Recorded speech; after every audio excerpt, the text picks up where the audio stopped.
ชีวิตติดปีกด้วยศิลปะแห่งการช่างแม่งตอนที่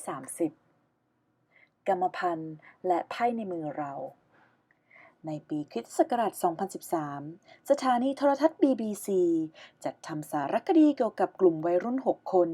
ที่เป็นโรคย้ำคิดย้ำทำหรือ Obsessive Compulsive Disorder ที่เราเรียกย่อๆว่า OCD พวกเขาติดตามชีวิตวัยรุ่นกลุ่มนี้ระหว่างเข้ารับการบำบัดเพื่อช่วยแก้ไขปัญหาความคิดไม่พึงประสงค์และพฤติกรรมซ้ำๆหนึ่งในนั้นคือหญิงสาววัย17 ปีชื่ออิโมเจน OCD ของเธอคือการต้องเคาะสิ่งของทุกชิ้นที่เธอเดินผ่านไม่อย่างนั้นเธอจะเอานึกถึงแต่ภาพการเสียชีวิตของคนในครอบครัวอีกคนคือจอร์จซึ่งต้องทำทุกอย่างด้วยทั้งสองฝั่งของร่างกายเช่นจับมือทักทายด้วยมือขวาและซ้ายรับประทานอาหารด้วยมือทั้งสองข้างเข้าประตูด้วยเท้าทั้งสองข้างเป็นต้นถ้าทั้งสองข้างของร่างกายไม่เท่าเทียมกันจอร์จจะตกอยู่ในอาการตกใจกลัวอย่างรุนแรงและยังมีอีกคนหนึ่งชื่อแจ็คที่รักสะอาดสุดๆแจ็คจะไม่ยอมออกจากบ้านถ้าไม่สวมถุงมือเขาต้องต้มน้ำดื่มทุกครั้งก่อนดื่มและไม่ยอมทานอาหารที่ตัวเองไม่ได้ทำเอง OCD เป็นโรคทางกรรมพันธุ์ที่เกี่ยวกับระบบประสาทที่น่ากลัวและไม่สามารถรักษาให้หายได้อย่างมากก็ทำได้แค่คุมอาการเท่านั้นและเราจะได้เห็นกันหลังจากนี้ว่าการคุมอาการของโรคนี้จริงๆแล้วก็คือการคุมค่านิยมของตัวเองนั่นแหละ สิ่งแรกที่ทีมจิตแพทย์ในสารคดีชุดนี้ทำก็คือบอกเด็กๆว่าพวกเขาต้องยอมรับข้อบกพร่องจาก OCD ของตนเอง เช่นขณะที่อิโมเจนเริ่มจินตนาการภาพอันน่ากลัวของคนในครอบครัวที่กำลังจะตาย เธอต้องยอมรับให้ได้ว่าครอบครัวของเธออาจจะตายจริงๆก็ได้ และเธอจะไม่สามารถทำอะไรกับมันได้ พูดง่ายๆก็คือไม่ว่าอะไรจะเกิดมันก็ไม่ใช่ความผิดของเธอจอร์จถูกฝึกให้ยอมรับว่าในระยะยาวนั้นพฤติกรรมสร้างความเท่าเทียมเพื่อให้ร่างกายทั้งสองฝั่งทำสิ่งเดียวกันเสมออาจจะทำลายชีวิตของเขาได้มากกว่าอาการตกใจกลัวอย่างรุนแรงเสียอีกในขณะที่แจ็คถูกย้ำว่าไม่ว่าเขาจะคอยเช็ดล้างขนาดไหนเชื้อโรคก็ยังคงมีอยู่ทุกที่ เป้าหมายของการรักษาก็คือการทำให้เด็กๆเหล่านี้เห็นว่าความเชื่อพวกนั้นไม่ถูกต้อง มันไม่ได้มาจากความคิดของพวกเขาด้วยซ้ำไป แต่เพราะ OCD ซึ่งส่งผลเสียต่อความสามารถในการดำเนินชีวิตของพวกเขาเป็นอย่างมาก การรักษาขั้นต่อไปก็คือ การสนับสนุนให้เด็กๆเหล่านี้เชื่อในสิ่งที่มีความสำคัญมากกว่าอาการจาก OCD ซึ่งสำหรับจอร์จคือการที่ไม่ต้องพยายามซ่อน OCD ของตัวเอง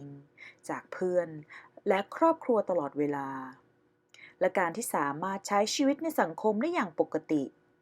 ส่วนสำหรับอิโมเจนก็คือการควบคุมความคิดและความรู้สึกของตัวเองและการกลับมามีความสุขได้อีกครั้งและสำหรับแจ็คคือการออกไปนอกบ้านได้เป็นเวลานานๆโดยไม่ต้องเผชิญกับความบอบช้ำทางจิตใจหลังจากที่เลือกยึดถือค่านิยมใหม่ขั้นต่อไปคือการฝึกให้บรรดาวัยรุ่นเหล่านี้ลงมือปฏิบัติจริงในการเผชิญหน้า OCD ของตัวเอง พวกเขาอาจต้องเผชิญกับอาการตกใจกลัวและร้องไห้นับครั้งไม่ถ้วนแจ็คถึงกับหันไปชกข้าวของจากนั้นก็รีบล้างมือทันทีแต่เมื่อมาถึงช่วงสุดท้ายของสารคดีทุกคนกลับมีความก้าวหน้าอย่างมากอิโมเจนไม่ต้องเคาะสิ่งของทุกชิ้นที่เธอเห็นอีกต่อไปเธอบอกว่าสัตว์ประหลาดยังคงซ่อนอยู่ในใจฉันและมันคงมีวันหายไป แต่อย่างน้อยพวกมันก็สงบลงมากแล้วจอร์จสามารถอดทนไม่ต้องสร้างความเท่าเทียมให้กับร่างกายทั้งสองข้างได้ถึง25 ถึง 30 นาที และแจ็คดูเหมือนจะมีความก้าวหน้ามากที่สุดเขาสามารถดื่มน้ำจากขวดและแก้วที่ร้านอาหารได้โดยไม่ต้องล้างก่อนแจ็คเล่าถึงประสบการณ์ที่ได้เรียนรู้ว่าผมไม่ได้เลือกชีวิตแบบนี้ผมไม่ได้เลือกเป็นโรคที่เลวร้ายแบบนี้แต่ผมสามารถเลือกวิธีที่จะอยู่กับมันได้ผมต้องเลือกวิธีที่จะอยู่กับมันให้ได้ คนที่เกิดมาด้อยโอกาสส่วนใหญ่ไม่ว่าจะเป็น OCD ตัวเตี้ยหรืออะไรก็ตาม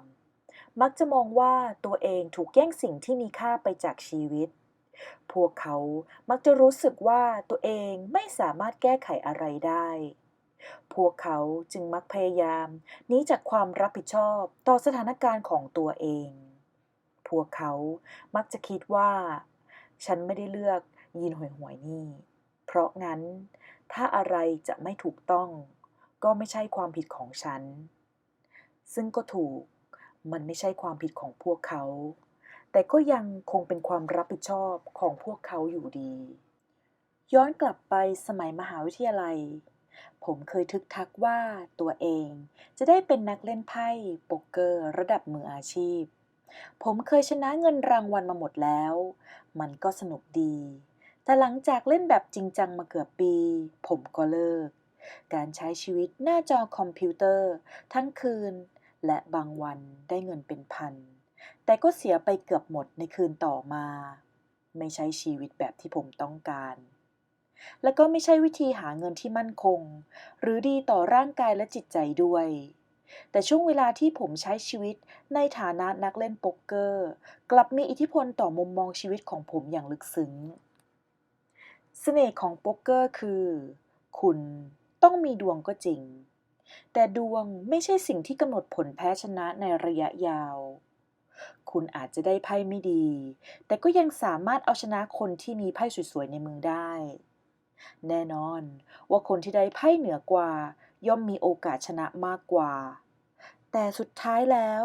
ชัยชนะในการเล่นเกมนั้นขึ้นอยู่กับว่า ทางเลือกที่ผู้เล่นแต่ละคนเลือกตลอดทั้งเกม ผมมองชีวิตด้วยมุมมองเดียวกัน เราทุกคนรับไพ่มา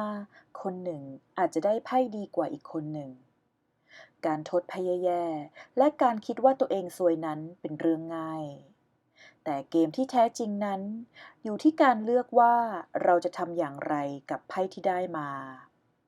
ความเสี่ยงที่เราตัดสินใจยอมรับ และผลลัพธ์ที่เราเลือกที่จะอยู่กับมัน คนที่ตัดสินใจเลือกได้ดีที่สุดอย่างสม่ำเสมอในทุกสถานการณ์คือ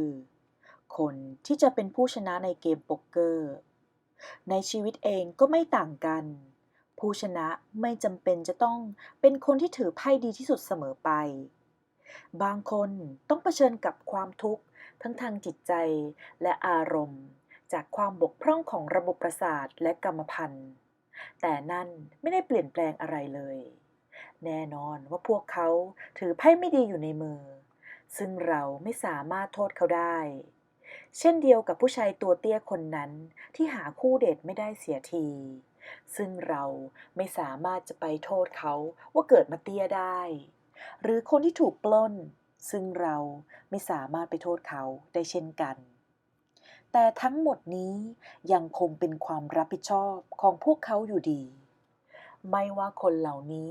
จะเลือกเข้ารับการรักษา เลือกรับการบำบัด หรือเลือกที่จะไม่ทำอะไรเลย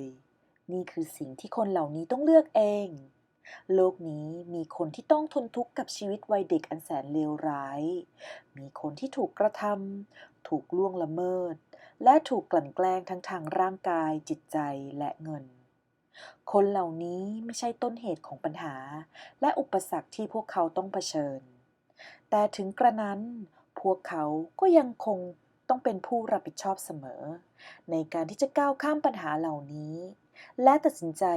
เลือกทางเลือกที่ดีที่สุดในแต่ละสถานการณ์ ผมพูดตรงๆเลยนะ ถ้าคุณจะเอาคนทั้งหมดที่มีปัญหาทางจิต เคยเผชิญกับภาวะซึมเศร้า หรือความคิดฆ่าตัวตาย เคยถูกทอดทิ้งหรือถูกกระทำ เคยเผชิญกับเรื่องน่าหดหู่หรือความตายของผู้เป็นที่รักหรือเคยรอดชีวิตจากปัญหาร้ายแรงด้านสุขภาพอุบัติเหตุหรือการบาดเจ็บถ้าคุณจะเอาคนเหล่านี้ทั้งหมดมารวมกันไว้ในห้องเดียวผมว่าคุณคงต้องเรียกทุกคนมาเลยแหละเพราะไม่มีใครที่ผ่านชีวิตมาโดยไม่เคยได้รับบาดแผลระหว่างทางแน่นอนบางคนอาจจะจับฉลากได้ปัญหาที่แย่กว่าคนอื่นบางคนตกเป็นเหยื่อของเหตุการณ์ที่เลวร้ายจนไม่อยากจะนึกภาพแต่ไม่ว่ามันจะทำให้เรากังวลหรือรบกวนจิตใจของเรามากแค่ไหนก็ตามในที่สุดแล้วมันก็ไม่ได้มีส่วนเกี่ยวข้องอะไรเลยกับความรับผิดชอบต่อสถานการณ์ของตัวเราเอง